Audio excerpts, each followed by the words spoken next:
Hi hello வணக்கங்க. இன்னைக்கு எங்க வீட்டுல ஒரு சின்ன ஸ்பெஷல் என்ன அப்படின்னு பாத்தீங்கன்னா வாடிய மச்சி வாழைக்காய் பச்சி போட போறோம். வாழைக்காவை எடுக்கவும் இப்படி முக்கவும் போடவும் கொஞ்சம் பயன்தான் பாத்துக்கிடுங்க. ரசா மனசுல தான் லேசா குடி இருக்க வந்தது இந்த ரோசா. பச்சி யாருக்கு பிடிக்கும்? ஏமா ஆப்ப எங்கம்மா? நீ என்ன செய்யா? காப்பியும் பச்சியும். என்ன பொம்மையே வரல?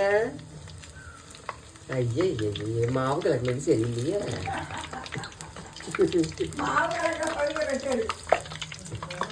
பஜ்ஜி சுடுறவங்க நீங்களும் உங்க வீட்டுல இந்த மாதிரிலாம் பஜ்ஜி சுட்டு சாப்பிடுவீங்கன்னா கமெண்ட்ல சொல்லுங்க. யார் யாருக்கெல்லாம் பஜ்ஜி வேணுமோ நீங்க வாங்க, சரியா? ஏம்மா வாமா, எல்லாரையும் சாப்பிட கூப்பிடுவிய. வாங்கம்மா வாங்கம்மா வாங்க எல்லாரும். ஐயா லூசு. வாங்கம்மா வாங்க. ஐயா ஐயா மறுபடியும் எல்லாம் நீங்க கொடுக்கக்கூடிய இடம் தான். ஆமா பச்சி மாவு கலக்கிறவா சரியில்லை. தண்ணி மாவு தண்ணி. சரி ஓகே, நீங்க வாங்கினா நம்ம சாப்பிடுவோம்.